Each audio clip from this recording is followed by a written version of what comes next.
कर्मचारी की नौकरी पाने की आस लगाए हुए उन नौजवानों की, उन छात्रों की जो जीवन भर परिश्रम करके, मेहनत करके, जिनकी एक ही कोशिश और मंशा होती है कि उनको सरकारी नौकरी मिल सके। लेकिन इस निजीकरण की प्रक्रिया से हर क्षेत्र में नौकरियां खत्म होंगी।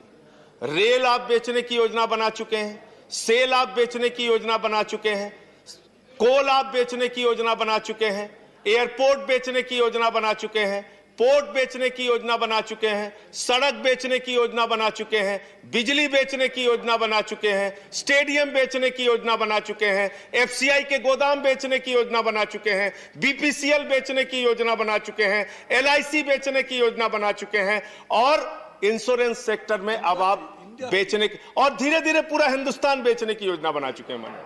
और वो लोग जो स्वदेशी के सबसे बड़े पक्षधर थे, माननीय मंत्री जी यहां पर बैठे हैं, ये तो उस आंदोलन से जुड़े रहे हैं, इन्होंने तो देखा है, हम सब लोगों को वो दृश्य याद है।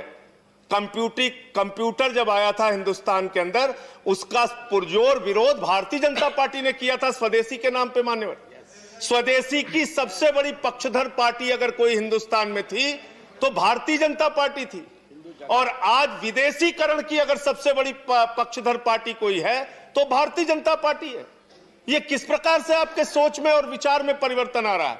और इससे जो आप एक बड़ा खतरनाक काम करने जा रहे हैं मान्यवर, कि आप जो संविधान की मूल सोच और अवधारणा थी कमजोर तबके के लोगों को आगे बढ़ाने की, बाबा साहब डॉक्टर भीमराव अंबेडकर की जो अवधारणा थी, सोच थी कमजोर तबके के लोगों को आगे बढ़ाने की, वो आरक्षण पूरी तरीके से एसटी का, ओबीसी का, एससी का और अब तो ईडब्ल्यूएस सेक्शन, जिसको आप इकोनॉमिकली वीकर सेक्शन के नाम पे आरक्षण लेके आए। जब सरकारी नौकरी रहेगी ही नहीं तो आरक्षण किस बात का रहेगा। तो सबसे ज्यादा एक खतरनाक काम इसके माध्यम से यह होगा, अगर हर क्षेत्र का आप निजीकरण कर देंगे। बीएसएनएल की हालत आप देख ही चुके हैं कि क्या हुआ इस देश के अंदर। जो इस सेक्टर में आप 49% तक एफडीआई लेकर आए, उसका सही आंकड़ा क्या है मान्यवर? 49% के एफडीआई को भी आप छू नहीं पाए हैं और आप उसको 74% करने जा रहे हैं। जो इस योजना के अंतर्गत अब तक जिन लोगों को फायदा पहुंचना चाहिए, अगर आप कृषि के क्षेत्र में फसल बीमा योजना की हालत देखें, आप जनधन योजना की अपनी हालत देखें, आप यहां पे तारीफ हो रही थी कि प्रधानमंत्री जी ने तमाम योजनाएं लाई जिसका लाभ जनता को हो रहा है। 6 करोड़ खाते जनधन योजना के बंद हो चुके आपके द्वारा जो खोले गए थे। यह सच्चाई है जनधन योजना की। फसल बीमा योजना के जो क्लेम है मान्यवर, वो क्लेम राज्यों में लाखों की संख्या में है जो बकाया हैं, जो आज तक मिले नहीं लोगों को। फसल बीमा योजना, आप इस सेक्टर में अगर आप तमाम एफडीआई के दरवाजे खोल देंगे तो धीरे धीरे भारत का पैसा, जो प्रीमियम का पैसा आम आदमी का होगा, वो बड़े बड़े इन पूंजीपतियों के पास जो इस सेक्टर में आएंगे उनके पास जाएगा और उसके माध्यम से उसमें एक लूट और भ्रष्टाचार जो हम लोगों ने अब तक देखा है। एस बैंक के मामले में हमने देखा, कोऑपरेटिव बैंक का मामला महाराष्ट्र का आया था मान्य, और उसमें हमने देखा।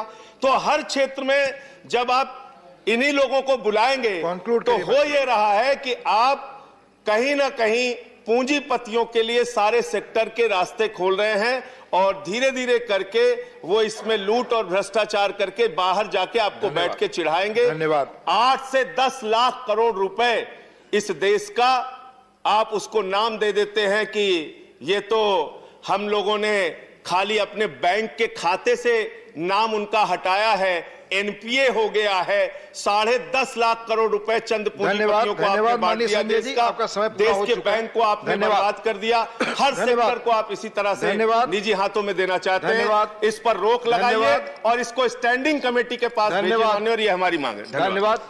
माननीय मंत्री ji, honourable minister's reply now.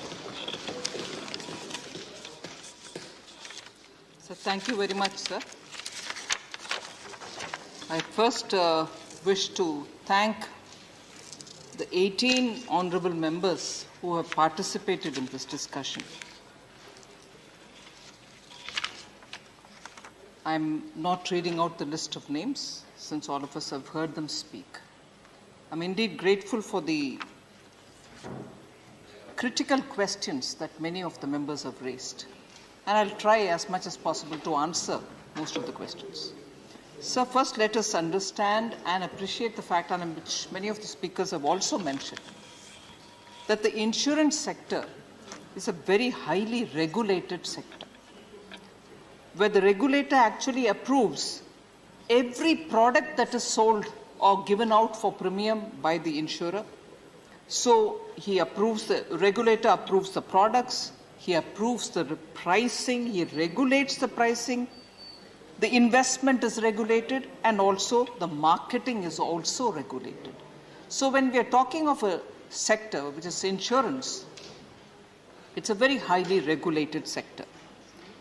And as was rightly pointed out by Honorable Member Sushil Modi, who's been a finance minister till recently in Bihar, the FDI limit is not a compulsion. It sets only the upper limit.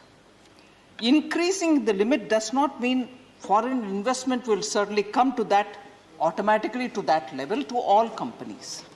Every promoter, every company will decide for themselves whether they want that kind of money, to what extent they want, and so on. So this enabling amendment is only to allow them to receive some money but not exceed 74. So it is for the companies and the promoters to decide to what extent they want that money. And the policyholders' money which is going to be collected will have to be invested within India only. It cannot be crossing our boundaries. So FDI, why do we need it? I'll get into specifics of some of the questions which have been rightly raised by the honorable members, because they are concerns. Really, does the industry need this money? Don't they have enough money? They are all very pertinent questions, sir. So I'll try to definitely address. But when money comes, and when there is more competition, there are more organizations, more firms doing this, greater competition means that the person who takes the insurance is going to be having better deal given to him, and they are common people of India who will have a better deal given, better negotiated premium, total insurance, the package which is being given will be better. So competition strictly is for betterment. And therefore, I think from the beginning, whether it is at the stage of 2000, from 1999 for that matter, when you wanted to have competition, when you wanted to open up, because rightly 1991 is repeatedly said that opening up is actually bringing in a lot of goodie. Honorable Member Ami Yagnik very clearly voiced, she said, we are all enjoying the benefits of that opening up. Yes, we are enjoying the benefits. Shouldn't we also further it, or should we halt it? After all, that is important for us. All of us have been talking about that extent of bold reform which happened in 1991. And in fact, there are times when we are questioned. You have this political mandate. Why don't you undertake reforms? Look at 91. Look at what at that time, even though they did not have the numbers at that time, 91.